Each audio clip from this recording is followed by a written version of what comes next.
Welcome back, WNST, Towson, Baltimore, and Baltimore Positive. We have been covering a lot of football here in January and the road to the Super Bowl, but certainly the bigger road is the road that leads to what we hope will be a peaceful transition of power here in the United States of America. Can't believe I've been on the radio 30 years and I just said that out loud. Don Moeller is here. All of it brought to you by our friends at Fadley's, where you can still get crab cakes. Don, I'm going to continue to tell this story. My wife doesn't love seafood or thought she didn't love seafood. I went over. I picked up some fresh bronzini last week, and we filleted that, did that upright, some steak fish.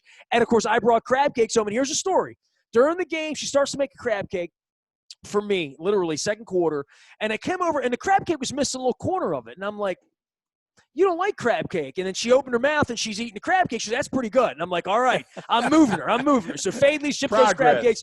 And our friends at State Fair, of course, and El Guapo over in Catonsville and Don's homeland, and our friends at Franco's. Get on out, support local, take care of each other out there. We're going through some tough times right now.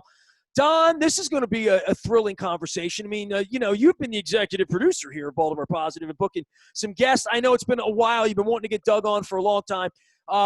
What a time to have Doug Mills on, though, right? No doubt about it. And I also want to give a shout out to our friends at Moeller and Gary Realty. They're still selling and listing houses. I owe Jeff a phone call because I saw the Baltimore numbers that the sales in Baltimore are better than you think they are. So I owe Jeff a call. Get that condo on the market. But we are delighted. Nestor, you said you'd like to have smart and talented people on the show. Well, that's why I have you. Not a one Pulitzer kind of guy, but let's have a guy on that's actually won 2 Pulitzer prizes in his career. Pleased to welcome Doug Mills, New York Times White House photographer. Doug, welcome to Baltimore Positive.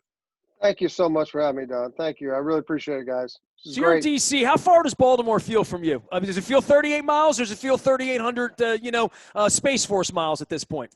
I just drove through Baltimore the other day, driving back from Wilmington after covering President-elect Biden. So I mean, it's a short throw from D.C. My brother lives in Baltimore, so I'm a big Baltimore fan.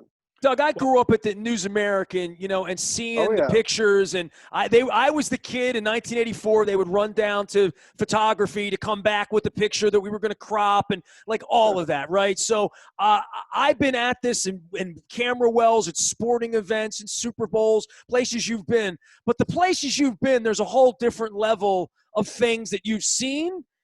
And then there was last Wednesday, January 6th. And when we booked you on, we had no idea there'd be insurrection. Or at least maybe Don knew and I didn't know when we booked you on. But at this point, you've lived through a lot of shiz, right? I mean, yes. Where's this week ranking for you as you're taking pictures in the Capitol of soldiers sleeping? Oh, Nestor, it's we're in different times right now, and I've been covering the White House for over 30 years and been through different administrations and lots of chaos, wars overseas, and what we're seeing right now in Washington is unprecedented. I know that word is overused, but right now it is. I mean, for me, even today, to walk into the White House today, I've got to walk 5 or 6 blocks because the perimeter's been pushed out that far, and they're National Guard, Secret Service, DC cops, everybody's out there. And what happened last week up on the Hill, it hurts everybody's heart. And all of my colleagues up there who were photographing the unrest were, unfortunately not treated, properly at many times. My colleague, Aaron Schaff, was accosted, beat up. Her cameras taken from her, credentials because they saw that she worked at the New York Times, reached out to her and knocked her to the ground, took her cameras, trashed them.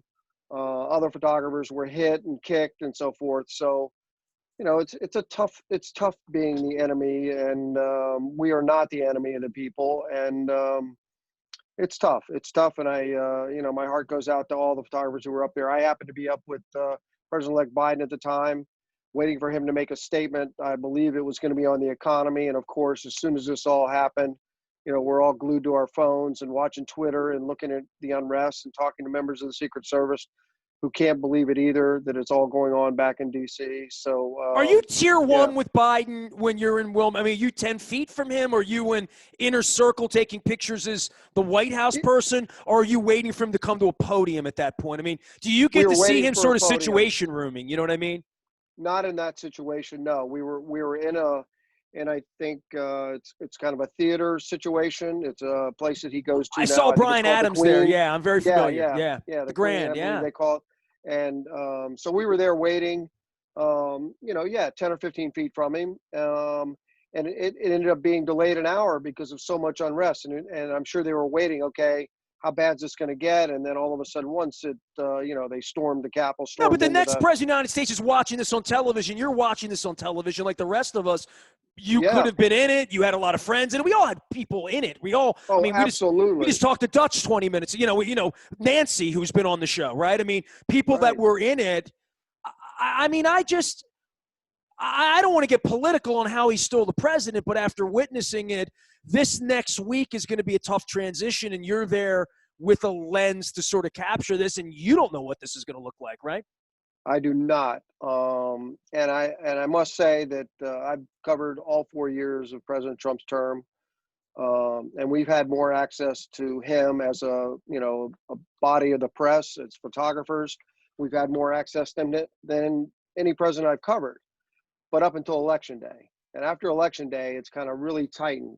We're not seeing him. They're using social media for him to speak, putting out speeches at night and talking about impeachment. I did travel to the border with him 2 days ago. When he went to Texas and looked at the wall to inspect the construction of that, and he didn't come back on Air Force One and speak with us. There are 13 members of the traveling press corps that travel with him on every trip. I was one of them, and we have a seat. The Air Force on Air Force One, the New York Times has a photo seat for a photographer. And unfortunately, he didn't come back. I was really surprised that he didn't come back and speak with us. But Does he normally come back, Doug? Oh yeah, yep, Don. He's back quite a bit, and most of it's off the record. Sometimes it's on the record, but he'll come back and chat for anywhere from 10 to 40 minutes to an hour, depending on how long the flight is. And yes, the circle's gotten so much smaller. Go ahead, I'm sorry. I gotta. This is where I love the conversations that we have. And at some point, I want to go back and talk about how you got into this thing. You've been doing it almost 40 years. But when you said I think for the average person, for me even, it just fascinates me. When you say he comes back, when a president comes back, and you've covered a bunch of them, so whether it's Obama or Trump or one of the Bushes or Reagan, do you read people pretty well, I'm guessing. Oh yeah. Are they truly unguarded, or are they choosing every word, or do you get a sense that you're talking to guys who have really rolled up their sleeves and just want to kick back a little? That's a really great question, because there are times when every president comes back to speak, and again, to try and give you a sense of where we are. We're in the rear of the aircraft. We have 13 seats back there. We don't have access beyond the next cabin, which is a Secret Service cabin for us. It's, members of the Presidential Protection Detail are sitting right in front of us. And then there's a conference room. And then beyond that is all the staff and senior staff, and then the president. So for him to come back there, it's an effort. It's just not like walking across the hall or the How next many people row. are on this plane? Oh, 150? yeah, at the most. Yeah. Fair enough. Yep. I mean, it's Yeah. okay. I mean, you've got lots of, you've got the military police, you've got people in the upper part of it who are doing all of the communications work. There's lots of staff. There's lots of flight attendants that are all Air Force. What was the first time you got on Air Force One? Oh my gosh, back in 1983. Reagan. With Ronald Reagan. Yep, Ronald Reagan. So, and it was so a jump much back. smaller plane too. Smaller plane. Jump Much back. smaller. Jump back to the question then. What's your sense of who you get when they come back? And I know they're all a little different, and you'll talk a little bit about how they're different, because as I read about you, you have some real insights on that. But who do you get when they come back? Yeah, I'm sorry.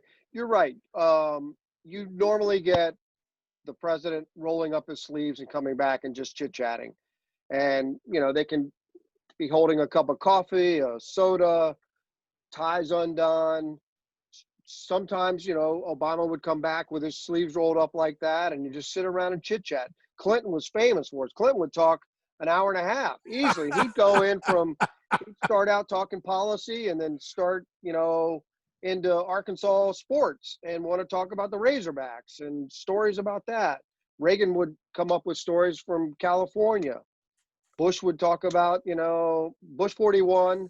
One of my favorites to cover because he, just was so kind to me as a journalist or as a human being. He'd come back and chit chat all the time. And Bush 43, the same thing. He would come back and talk baseball. And, if he wants to, if they are in a, the political presidential mode, they'll come back and talk policy. And then they can say, hey, we're going off the record now. And so then reporters will just chit chat. And, it's like having him sit in your living room. Can you photograph him during those informal when he drops back?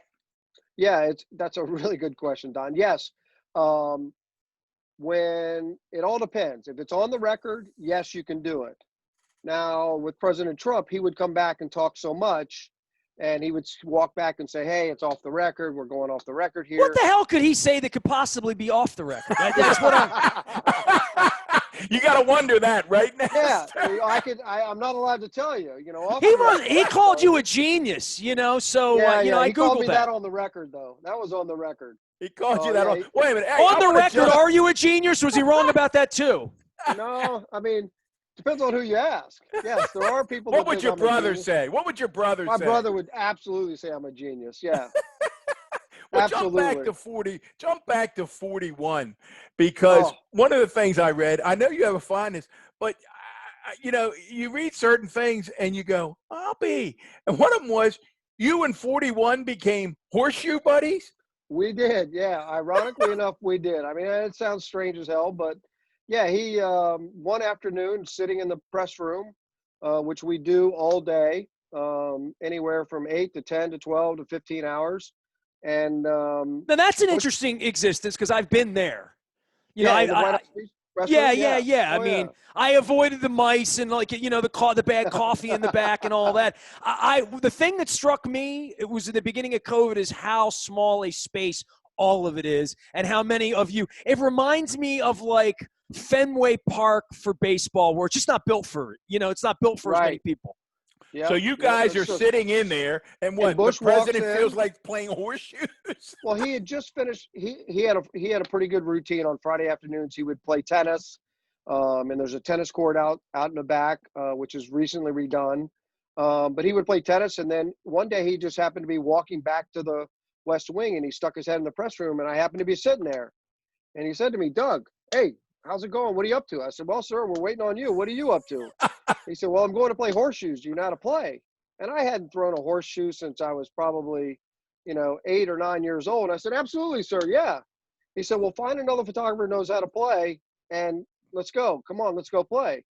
It's like, oh my gosh, I went around and asked first 5 photographers, and they were like, I've never picked up a horseshoe. Finally found another guy who was my age and said, "Yeah, let's go." So we went out and played, and it became a routine. Friday afternoons. I cherish those moments now. We played while Barbara Bush swam in the swimming pool right behind us.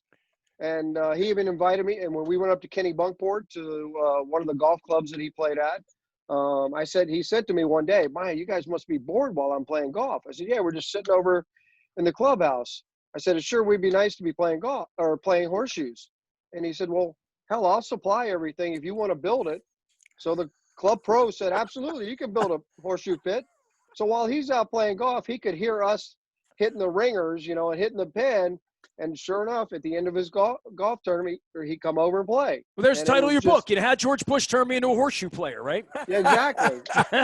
Well, you get these moments. There was another moment, Doug, that I was struck by. Maybe you can talk about.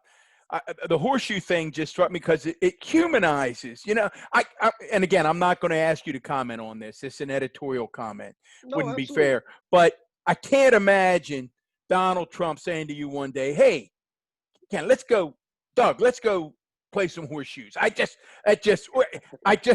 It seems to me there's something about that image of Bush 41 to me that's very, very personal and down to earth. And there's another moment. Was Reagan the first president you covered? I Yes. think. Yep. Yeah. 83. There's a moment that with someone else you described, which I thought was human, and maybe you can talk about it.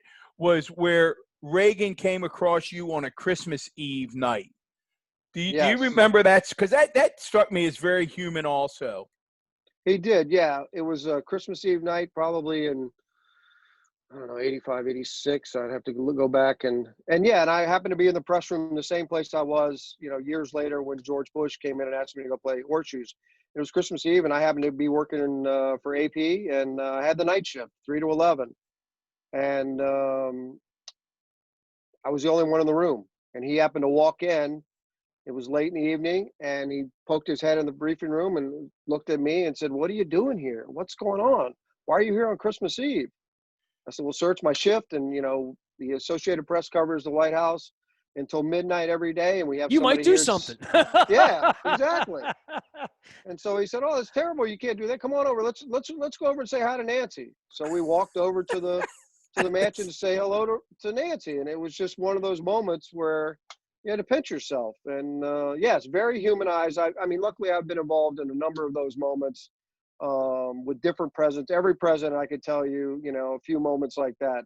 But yeah, it was, he was amazing. He invited me one time to the ranch in Santa Barbara because I was out there covering him, and he asked me to come up and watch him do one of his radio addresses, and to sit in this, trailer where he was doing this was, phenomenal. And I mean, luckily, again, I get to see some of the human side of them, and they get to, see what I do on a human side also. And I'm not just there as a, political photographer. Well, it does speak to the trust they have in you. And again, for those of you just tuning in, we are with Doug Mills, New York Times White House photographer since 2002. Actually been doing this for about 40 years. Doesn't have one, but 2 Pulitzer Prizes to his name. Doug, one of the things that always fascinates Nestor and me when we talk to folks is how they end up where they are. When you're this little kid growing up in Greensboro, and then you end up in Alex. But back in Greensboro days, are you a little kid that's running around with a Polaroid and an Instamatic, and you think, I'm going to be a photographer one day? How does this? Most little kids aren't running around saying, I'm going to be a photographer. How did this happen? Yeah, wow, you're spot on with this, because yes, I was one of those kids at probably 12, 13. That was when I first got my first camera, and if you can believe it, it was something called a Pocket 110. It was the tiniest, it looked like a little spy camera, but that's what I had, and it was disposable. And basically, because I had an interest in sports, I played sports as a kid. I thought, wow, I should go take pictures of my brother Sonny playing basketball. So I went to a high school game. I wasn't even in high school, and sat there with my little point and shoot camera, and ended up getting a job, of all places, at Drug Fair, a place where, it was like a CVS now, where I could go in and get the film processed. And so that's where it started. I had a Wasn't love for overnight sports. then, was it? It was a week then, right? Exactly. It was about 7 days. Can you imagine waiting for a picture, to look at a picture for 7 days? But that's I what it just was. went through all of my pictures, and I found all of the negatives. What good is a negative these days? Do you keep your negatives from 1979? Nestor, that's a great question. Because, this past weekend I was looking through some old stuff, and I was looking for an actual magazine that somebody had sent me and asked me for a copy of it. And lo and behold, there were all these negatives. And I think really the only thing you can do now, it's hard to get prints made from them, but you can scan them. There are a couple devices you can hook up to your computer now, and it'll make it a digital picture. I need one of those. You need to Quality's lend not me great. one of those. Google that. They're out there, and they're great, but it takes a lot of time. I mean, it's not. I mean, we're so lucky now to transform from me going into a hotel bathroom with processing film when the president just made a statement, to now just sending a picture directly from my camera back to the New York Times within seconds. Doug, first time I ever covered a Preakness, I snuck in on a photo pass. I was running bags of film back to the News American because it was the only way to get them back there for the Preakness in 1984, you know? No, the Preakness.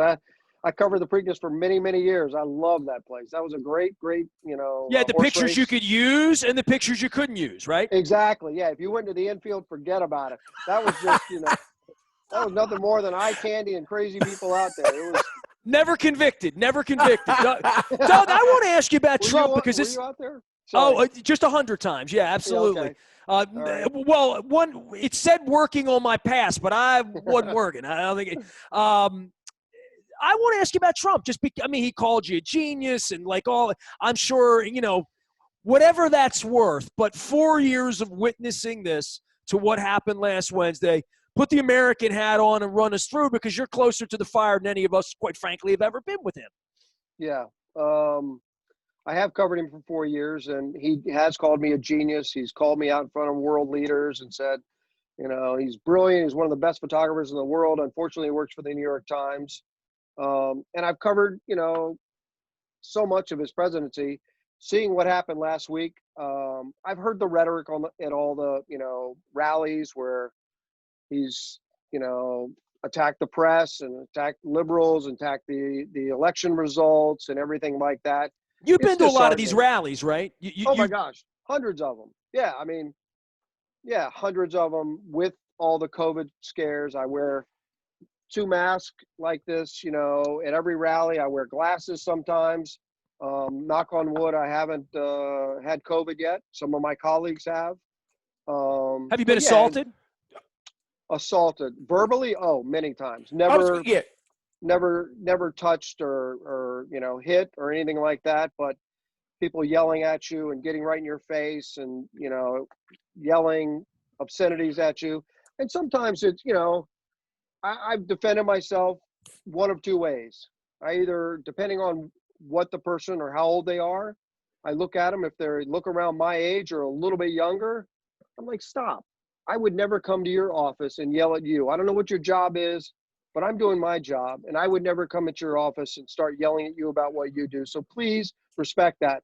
And if it's somebody who's younger, who's just trying to get a little rise out of you, you know, on Air Force One, there are boxes of M&Ms everywhere with the president's signature on them. And if somebody comes up and starts giving me a bunch of shit about, you know, being in the media, I'll reach out and hand them a box of M&Ms and say, you know what, this is from the president's plane. And you would be amazed if you reach out and shake somebody's hand and give them something like that, a keepsake, the conversation changes completely. M&M diplomacy. Wow.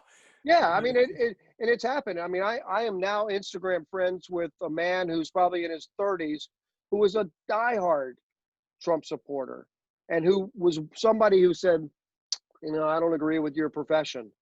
I can't believe what you do. And then, so I reached out and shook his hand, introduced myself, told him what I did. And he started off on a lot of wild theories, conspiracy theories. And I said, you know, let me just, I know the president's not coming out for about 10 minutes. Let's just chat. Where do you get your news from? What's your news source? And he said, well, Facebook and, you know, and Instagram. And I'm like, you know, those are really not reliable sources. And he said, what do you mean? I said, when you're looking at Twitter or Instagram and you see something that just doesn't sound right, but maybe you think it is, have you ever thought to look at another news source like the New York Times, the Wall Street Journal, you know, just somewhere else that you can fact check that? I said, well, no, I never thought about that. I said, well, I know I'm in the news business. And if you see something on Twitter, click on it and then go look for the same thing that's going on. And please try and do that. And to this day, he and I have bonded, as you know, on 1, photography, and 2, just on trying to find out what's real. He'll send me things and say, is this real? I'm like, no, it's not real. Here's the real story. But at least he trusts that you would tell him the truth. Exactly. You know? Yeah. And I think that was all because of a handshake, you know, and it was all just saying, you know, I'm not going to, you know, fight with you. I just want to know where you're getting your information.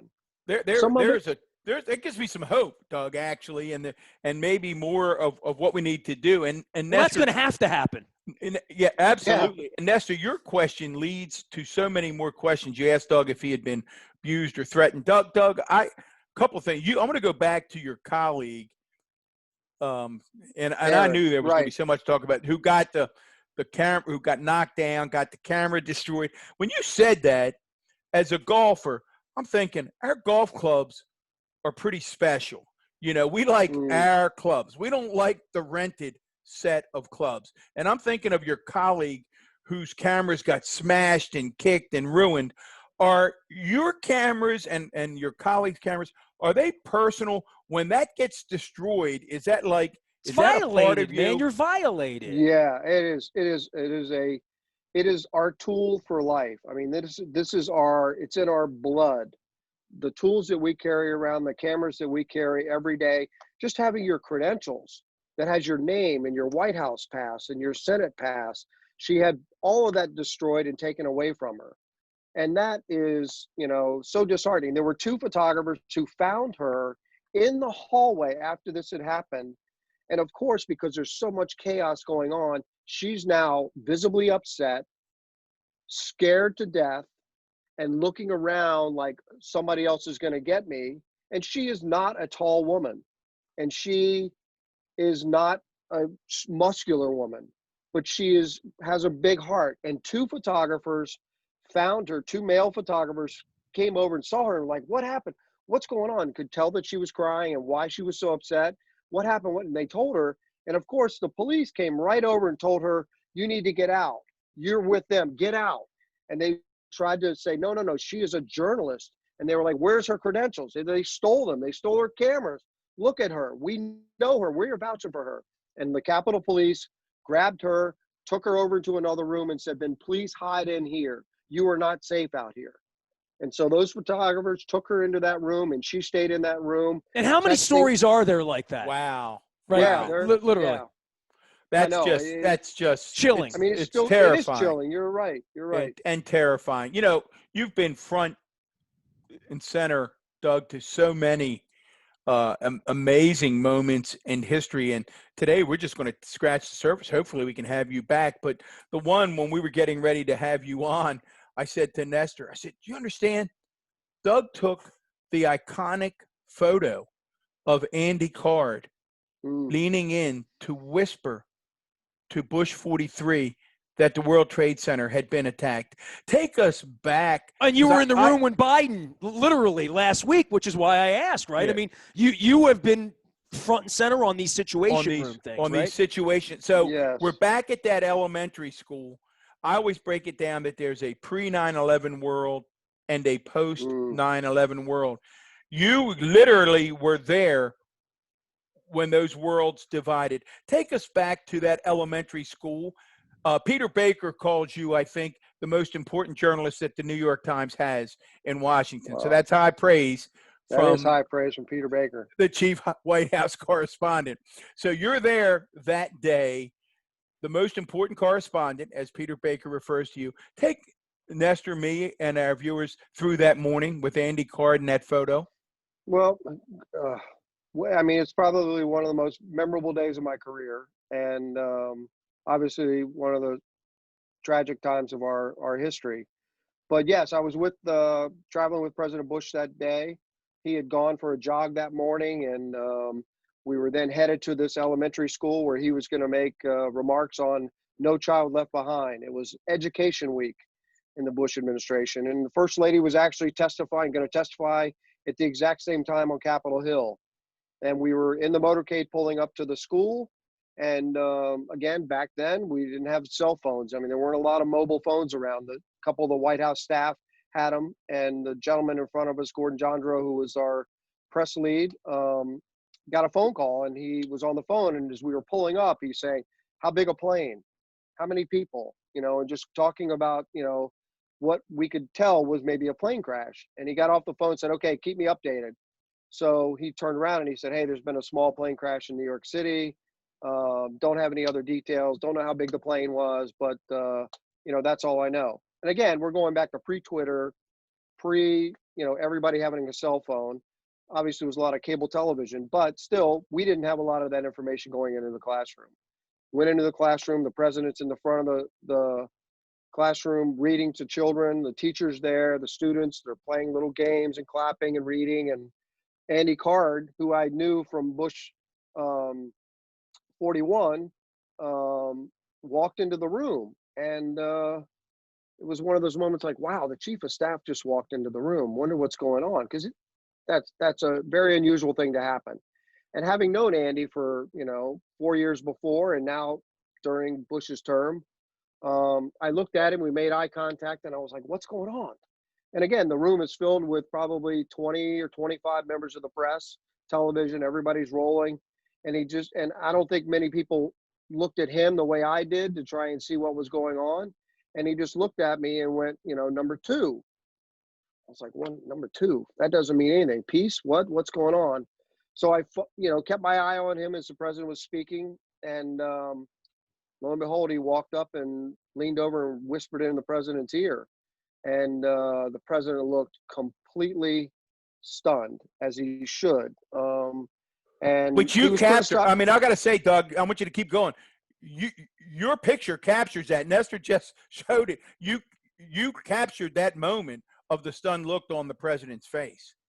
Yeah, and look, I mean, and it wasn't until a week later when we went to Ground Zero, when the president flew up to Ground Zero a week later, when we were on Air Force One, and the president came back and he's speaking with reporters, 2 or 3 feet from me, and Andy Card is now standing back next with me, and the president's speaking, and he's still obviously very upset about it. And Andy Card says to me, hey, that was a really great picture, Doug. Can I get a couple copies? And I was like, absolutely, sir. I'm happy to get you as many prints as you want. And by the way, what did you tell the president? And he said, well, I told him, Mr. President, a second aircraft has just hit the World Trade Center. America's under attack. And with that, everybody who was talking to the president now looks over to Andy Card and said, wait, Andy, what did you just say? He said, Doug just asked me what I told the president that day. And because there was so much going on, nobody thought about what he asked or what he told him that day. But because I had taken the picture, and because Andy was obviously in it and a huge part of it, that sort of TikTok had not happened, going down the day, what happened, because there was so much else going on.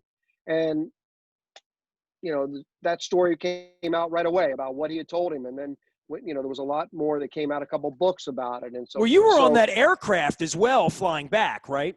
Yes. Oh, yeah. Yeah. After from Florida, you mean?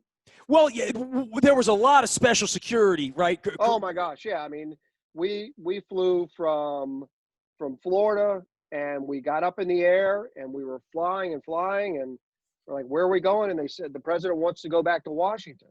Well, that was the plan until the Pentagon was hit, the other plane crashed that was supposed to hit the Capitol. Well, you were the only plane in the air at that time, right? Absolutely, yeah. I mean, and we didn't know that at that time. But when we started flying further and further east, when we thought we were flying north, and one of the cameramen from CBS pulled out, he was a Boy Scout, always traveled with a compass. We don't have a compass in the back of the plane. We don't know whether we're going north or south, east or west. He pulls out his little compass and said, guys, we're going east, and there's no land below us. So we had gone far, far out into the ocean and kept going further and further east. And one of the Secret Service came back, who was our press agent, and I said to him, I was like, hey, what's going on? He said, we're not going back to D.C., I can tell you that. He said, there's a lot going on. So, of course, having been on Air Force One for I don't know how many years before that, up pops on the television, which we had never watched live television before on Air Force One, is live CNN. And now they're showing the second Twin Tower go down. They're talking about the Pentagon. They're talking about this other aircraft that had crashed in Pennsylvania. And so it was just like, we're not going back to D.C. right now. We don't know where we're going. And because the problem was the president wanted to address the nation, and we only found this out after the 9/11 Commission book that came out, and the whole report was that the president wanted to address the nation, and they didn't have a way on board Air Force One to do that. It wasn't capable because the technology at the time they couldn't do that. Now, if something like that happened again, the president would be able to address the nation from Air Force One. So we ended up landing in Louisiana. at Barksdale Air Force Base, where he addressed the nation then. Then we left, heading back to the plane, saying the president wants to go back to D.C. Well, now because of the commission report and one of the pilots did a TikTok on it, we didn't know that the Air Force and the Secret Service and everybody else had said, we need a smaller footprint. We cannot put you back on the big Air Force One. We can't do that. There's too much risk going on. And so they told us, okay, the 13-member press corps is going from 13 to 5. And without questions, here are the 5 people that are getting off and going on with us the rest of the day. And I happen to be one of them. I was the Associated Press photographer. They said, Mills, get off the bus. You're going. So I had to go down and get into a van. And they drove us back to Air Force One. There were just 5 of us at this point. And we thought we were going to get on a much smaller, like private, a military, like corporate jet. And sure enough, when they pulled up out there and they had the other plane there and they had Air Force One, the regular big Air 747, apparently it was quite an argument with President Bush. And he said, I'm not getting on that plane. I am not cowering from anybody. I'm not hiding. We're going on this plane. Get everybody off that plane and let's go. We're taking this plane. I'm not afraid of anything. Let's go. Even though they knew that Air Force One had been a threat. I mean, it's one point when we were leaving, when we left Florida, having, I think about looking back at this now, we're flying and all of a sudden all the Air Force police who sit on the other side of the plane are coming over to our side and saying, all right, guys, we're in unprecedented times. Everybody dump everything out of your bags that you have. The overnight bags have already been looked in, but your computer bags, any backpack that you have, we have no idea what's on this plane right now. We don't want to make sure that nobody puts something in your luggage, even though it had already been checked by the Secret Service and the EOD, Explosive Ordnance Detail team, before we got on the plane. But they were so worried because word had come, that we didn't know, but they had gotten word that Air Force One was a target. So we dumped everything out on the floor, and it was like, what's the next shoe that's going to fall? I mean, we were petrified. And I've always told my wife when I leave to go on a trip, and my children, I'm on the safest airplane in the world. And that was the only time I've ever felt unsafe, was when they started telling us, hey, you got to dump everything out of your bag. We got to make sure nobody puts something in your bag you don't know about. No, I want to ask you about that, but go ahead, Nestor. Security, because, and this brings us to present day. This week we have members of Congress skipping the security detail. Right. I mean, like, how can that happen? How? I mean, I'm literally like, I'm at a loss watching the impeachment where members that were part of an insurrection have skipped. My biggest fear through everything last week was that there was a bomb inside the Capitol. Like that's what I thought was going to happen. I thought that was the inevitable thing, not people with flagpoles, quite frankly. Right, and I agree. The fact that people now are members of Congress, because you have to remember that those magnetometers have been there since 9/11, and all the members of the press, all public goes through there. If you've ever been there, you've gone through it. But if you have a staff pen or a member of Congress, not a staff pen, but a member of Congress pen, Senate or House of Representatives, you bypass that. You can walk right past that and keep going, and even if there's a line, you just go right in. And for them now, I'm sure there are members who are more put off by the inconvenience of it, and maybe a little pride, but also the other members saying, wait, we don't trust anybody right now. If there were actually, as reported by a member of Congress, that there may have been some recon going on, that tourists might have been led through there to look at, different parts of the Capitol to see what doors or whatever, or and one of the videos that surfaced now of somebody having blueprints of the damn Capitol once they got in the building. And they're all looking around at this door goes here. And I mean, that is chilling. So I think that the speaker should be fining people for that. Well, we are with Doug Mills, New York Times photographer, White House photographer. Don, there's a local connection here that brought all this together, so I want to bring it back to that. Oh, there is a local connection. Yeah. Doug's brother. See, your younger brother or older brother, Ken? He's my older brother. His Yeah. older brother Ken is runs the Revenue Authority in Baltimore County, in charge of all the golf courses, all the parking facilities. Does a great job, and I know he's proud of his brother. Doug, do you, when you were describing? I'm looking at Nestor, and I'm thinking of myself when you're describing that 9/11 day. Do you keep a journal um, of these things that happen, so that at one day when it strikes your fancy, you'll be able to sit down and put this in some kind of book form as sort of a reflections of a photographer over the years? Do you write this stuff down? I do have some notes, and great question, because this year at Christmas, I have two wonderful daughters who are in their mid-20s, and both of them said to me, "Dad, you need to write a book, and you need to get like a recorder and just start talking into it when a story that you think about comes to you, and start putting this down, because you may have a piece of paper somewhere, but if you put this in and digitize it, it'll be there. It'll be there. You've got to do this." So I bought a recorder, and that's one of the things I'm going to start doing in the car. Like if I'm driving somewhere, I'm going to start, remembering stories, telling stories, because yeah, I hope to write a book one day. Well, Because you should. I agree with your daughters 100%. But by now, unless we've been under some kind of a rock, most Americans who pay any kind of attention know Pete Souza, right? Pete yes, Pete Souza's become like this cult figure. We've got a show on TV. We've oh, got this huge Instagram. So I know, for those of us who don't quite get the pecking order, so Pete is, or was, the was, presidential photographer. I guess Shalea, I guess, is now yeah, yep, his right, successor. But people right, are very Shayla, familiar with Pete Souza. I guess all the way back to Reagan up through Obama.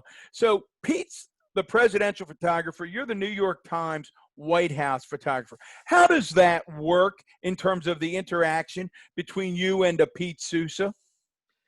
we in I mean, Pete was a news photographer before he was a presidential photographer. Pete worked at the Chicago Tribune. Um, Fantastic photographer. He and I have had our differences about how to cover the White House, but yes, he worked for Ronald Reagan and he worked for Barack Obama. And his relationship with Barack Obama came because he was a journalist at the Chicago Tribune and went on a trip to Africa with Obama. And he loved, at the time, Senator Obama loved the pictures. And Pete happened to be around when he was running for president, and he covered the campaign. And at the end of it, he offered him a job. And I know Pete really weighed that. What should I do? I'm a journalist again, and should I do it? Should I cross over? But he did. And I remember him telling me, "Oh, I'll probably just stay for about 6 months and get this, photo team up and running, and then I'm out." And lo and behold, he stuck around for the full 8 years, and is now making millions off of those I'm gonna say books. now has coffee table books. Yes, Now you mentioned Nestor loves conflict. He loves conflict. I So I'm love going to that. take this question That's right not out of his, true. I'm going to take this question right out That's of not his true at mouth. all. You and Pete knocked head a couple of times. Number of times. Number of times. What do you knock heads over? Well, and back to your first question also, as a journalist who works at the White House, all you want is access. Everything is about access and having access to the president to be able to show people who can't be in the room and can't go to the photo ops or can't go on a foreign trip what actually happens in the room. So the conflict between Pete and I was I criticized him for not helping facilitate news photographers getting more access to the president. And yes, we've butted heads. We actually, unfortunately, don't even are in speaking terms because of it, because Pete took it so personally. But that happens. And I fought like hell for the press corps as a whole to have more access to Obama, because we saw Pete doing all of these, wonderful photos in different situations that normally the press corps during previous administrations would be allowed in to cover. But now all of a sudden, I'll give you, you're probably asking give me a quick example. Veterans Day or Memorial Day, I think it was, President Obama met with the oldest living African-American World War II vet. And lo and behold, they're up in the blue room having this wonderful moment together. Um, and the only way we found out, we looked up on TV and saw, whitehouse.gov, and we saw his tweet and his Instagram photos. And that's infuriating that somebody from the media should not be in there to photograph. That picture would have been on the front page of newspapers all over the country. And I was very critical of the press office and Pete for not advocating for us to be in there for that. This is the way of the world, And by the way. The I would Ravens say, operate the Nestor, same way. Nestor, how do you feel about press access? Yeah, I mean, it's the same thing with NFL. My business over 30 years, and the Orioles took my press pass 15 years ago because I told the truth. You know what I mean? So, right. Kicking people out of the media, this has been something that, as we get up onto Trump, everybody likes to tell their own story now, right? Everybody's their own Right. PR department. Yeah. Oh, yeah. And that just, it's, and again, it came on because of Instagram and Twitter. That was not the White House could put out a photo release, before Instagram and Twitter that not a lot of people would see. But with the advent of, the social media, now you have a full, unfiltered, and as I said, and I got criticized very heavily for bringing it up to the former press secretary who was here, Jay Carney, just saying, I felt it was propaganda. And if you're not going to let the media in, you're putting out what you want us to see, not what really happened. And Good for you. That might be why Peter Baker has such respect for your work and the other New York Times reporters, because they see you as fighting for their access. You've been very gracious with your time. I do have a couple of quick things, and they're on the technical side, but I found them interesting. One was this idea that from your sports background, covering the Olympics, covering Super Bowls, you were familiar, and I don't know what this is, and I want you to walk me through it and why it matters in your business, that you were familiar with the use of remote cameras that really weren't being used in your official line of work, and you're the first to really do that. Tell our audience what that means, the use of remote cameras, what it meant in sports, and how you brought it over to politics. Oh, great question, Don. Yeah, remote cameras are used more. Let's take, for instance, the Olympics, Summer Olympics, the 100-meter dash, which happens in less than 10 seconds. And it is a race that is covered in all different angles. And I am usually right down at the finish line with the sprinters coming right at you, and they're coming at you so fast. And this is Usain Bolt, right? This is his specialty, right? Usain Bolt, yep, absolutely. Perfect example. And so remote cameras are taken with a camera that you set up maybe an hour, 2 hours, 3 hours before the race, that has a different lens, a different focal length, may have a little more wide angle, a little different shutter speed, but they're all focused in different areas of the race. Somebody fell down halfway, if there was a foul, or at the end of the race, right where everybody's reaching for that finish line. So you have a camera down on the ground that's shooting up. You may have one at the other end in case somebody from lane 5 happens to beat somebody who's in the fastest lane, which is usually lane 4 or lane 1. So you have a lot of different remote cameras, and those are all fired electronically. Or two different ways, really, electronically, or you could have them something called hard lines, which is basically, think of like the cable that goes to your lamp in your house. We'll take 250 feet of that lamp cable, same two wires, and run that all the way around, obviously not across the course, but maybe underneath the track or in a different area above and everywhere. So then those cameras are all, with that wire, hooked to different cameras, and they're all focused on different areas.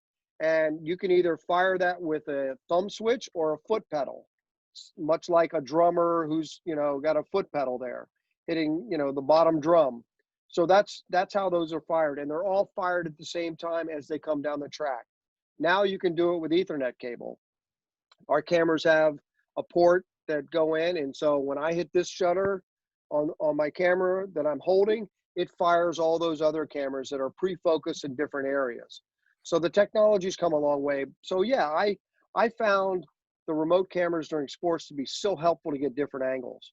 And then when I brought them to the White House to use them, I remember during the Bush administration, people going, whoa, what are you doing? I said, I'm just putting a camera over there because I know the Secret Service won't allow me to put it over in the corner on the side when the president walks in or walks out. They're like, oh, we'll take a look at it. We'll see how this looks. So I said, just think of it as having a photographer over there, but there's nobody there. You're not put out. Secret Service knows there's somebody over there, and I'm just firing it electronically. There, I'm firing it wirelessly because I can't put any. There's a device called a Pocket Wizard that's made for photographers, and I can fire it remotely from there. And once they started seeing how many different angles you can have with the president and how you can do different things without having to impede his walkway. So if you put one photographer there, then you got to put 5 or 10 photographers over there. But if you put 5 remotes on the ground or 10 remotes, there's no threat there. There's no, you can have them up above. I love putting them up above the president looking down. They're safety. Well, you're also cabled. known for that, right, Doug? Yeah. I mean, that's one yeah, of the things yeah. people say. What I read was people say, Doug likes vantage points. What the heck? I said, I'm going to have Doug tell me, what the heck does that mean when they say, Doug likes vantage points? What does that mean? I love the vantage point, but also the bird's eye view. That's how you think of it, as a bird's eye view. If a bird's flying over a scene, like James Comey sitting at the, at the head of the table, as a witness, or flying above as the president walks into the East Room. Well, those remote cameras over basketball courts have been very, very effective forever. Very good. Yeah, those are the iconic sports pictures, I think, are basketball above the court where all the guys are looking up for the ball, like literally. Or even through the plexiglass on the glass on the back of the rim. Unless Dawkins is breaking it at that point, right? The other picture I think of you that you've captured that most people have seen now is that sort of sarcastic clap from our friend the speaker at the end of the State of the Union address. Was that you, or was that a remote camera? That was me. Yeah, I happen to be. Well, you've done your homework here, Don. Yes, that is a memorable picture from this administration also, of Nancy Pelosi during President Trump's State of the Union address. I was the pool photographer on the floor, so I was with the president's photographer, which was great because we were both in the same orbit there. That was Shayla Craighead, who's President Trump's photographer. And on the House floor during the State of the Union, now there's a one still photographer rotation. And that happened to be my lucky night. And lo and behold, I knew that there'd been a lot of conflict between the speaker and the president, because 2 weeks before that, I was in the Oval Office and they got into a shouting match in front of the media. He and the speaker, Senator Schumer, and the president just got into this huge argument, which was, so awkward just to be in. I mean, you're when you're around adults screaming at each other, it's a little awkward if you're not a part of it. But it had happened, and I knew that there'd been a conflict between the two of them, and they were, a lot of, animosity. And when the president said something about, oh, well, we're going to work together and we're going to try and reach across the aisle, and Speaker Pelosi put out her hands, very condescending clap towards him, saying, okay, yeah, right, let's do this. You keep talking about this, but it's not, I don't see it coming. So, yeah, it was just one of those moments that people have gotten tattoos with the damn thing, which is crazy, I mean, there are stickers and T-shirts and tattoos out there that people have taken that iconic picture and, and used. Oh, it's pretty famous. So real quick, Nestor may have one or two more things. How well, what's your sense of the access that you'll have? I'm sure you've talked to your reporters, to the Biden presidency. I'm sure that's one of the things that every photographer and every reporter is thinking. What kind of access am I going to have now that we got Uncle Joe in there instead of whatever we've had for the past 4 years? It's going to be, yes, because, again, let's go back to our current President Trump, who has changed. Not for long. Yes, not for long. If you're going to be coming back on the show again, it's not going to be for long.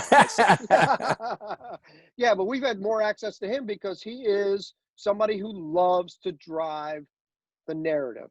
He loves to drive Twitter. He loves to drive whatever's on Fox television. He loves to drive whatever's on every television, and he wants to be there. So we will probably go back to more of an Obama type press, access. I think we'll probably have more photo access than we did during Obama, my hope is, because it was a little tight for a while. But I don't, unlike now when we go into a, President Trump cabinet room meeting, which is typically other presidents is maybe 2 or 3 minutes long, for us maybe 5, where with Trump you were in there for 90 minutes or more, while everybody went around the room and praised what was going on and told us everything that was happening.